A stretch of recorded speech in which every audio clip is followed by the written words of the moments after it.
18 different players have scored a goal in this playoffs for Edmonton. That's impressive. That is really impressive dispersion amongst everyone.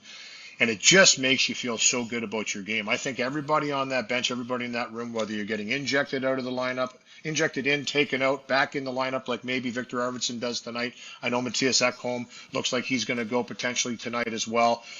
It's just next man up. It doesn't really matter who it seems they put in there. Kapanen comes in the second game in the playoffs, scores the overtime game-winning goal. Huge impact in that game, and a huge impact in the game before that, in Game 4. So I just think that this team's mentality right now, they've gotten tighter and tighter and tighter. I'll even say, at points during the season this year, guys, I felt, and this is just an observation from me, this isn't something, that there was a little bit of fracturing going on here and there. There was a carryover from the Game 7 loss. This team was not happy right from the get-go. You could even say they were grumpy. They had a chip on their shoulder right from the start of the year. And it was kind of taking them some time to get up and running. And there was a lot of changes that were going on. Guys that maybe weren't playing well at the start, guys that were fighting the puck a little bit. Puck wasn't going the net for some people. And you could just tell there was some tension here and there. I like the way this team, though, as it's mattered more down the stretch in the regular season and now even more as this playoffs is built, they're just getting tighter and tighter and tighter, and they're playing for one another. And it shows. It shows in the games. Well, and I love that you're taking it in this direction, because I loved the Troy Stecher piece that's up at Sportsnet, how he talked about, paraphrasing a bit, but he's almost like, I don't care if I play or not, I want to win. And I do think that mindset, Louie, is a little bit of a byproduct of like Henrique and Perry and all these guys who have made their money in their career.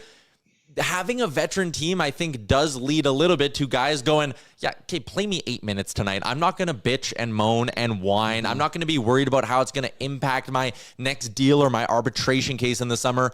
I've been around for a decade. I just want to win. I agree, and I think sometimes it takes time to be able to understand that's kind of what's happening, right? And the good thing is here, and I want to excuse me, my voice is still a little bit raspy. I got called into duty on Sunday, by the way. I did the radio for the U.S. National Sports USA radio feed. The guys got stuck in Denver traveling, so Cam Moon and I stepped in there and did a game on the radio. So it's great to be back in the booth and call a game. So thanks for those guys for reaching out, and sorry that those guys couldn't make it, but they're back in the mix for tonight's game. So John Allers, Rick Hayward, and Billy Jaffe will call the game tonight for him. But, for me, I just think that they understand what they want. Every single player in that dressing room, and I'm not just saying Edmonton, I say when you get to the Final Four, but a team that lost it like they did last year in Game 7, it just really hammers home what's important for you during the season, what's important for you in the playoffs. There is one thing, and I know we can go back to Leon Draisaitl last year, cup or bust. He wasn't kidding. That was just him being honest. He wasn't sugarcoating that. That wasn't him trying to put out there a soundbite so everybody could look at it and repeat it and play it. That was the least thing on his mind.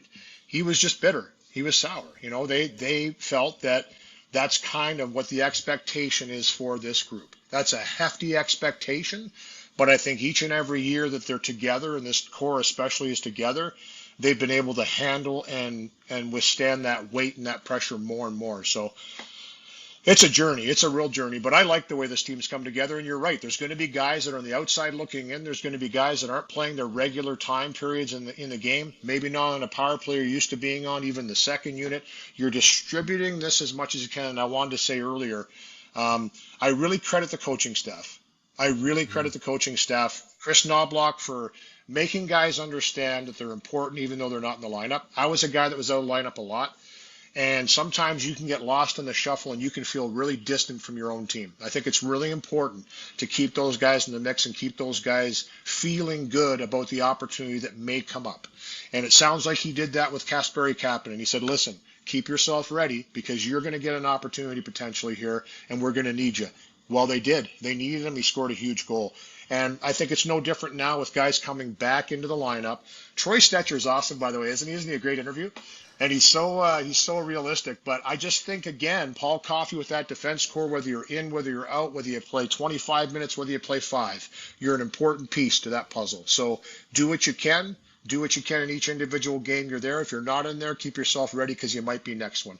not a bad mentality to have, and I think why this team's rooting for one another. I like hearing Troy Stecher talk about Kapanen scoring that goal. He was part of the Black Aces with him, and he said, I was really happy for him to go in there and have success and score a big goal.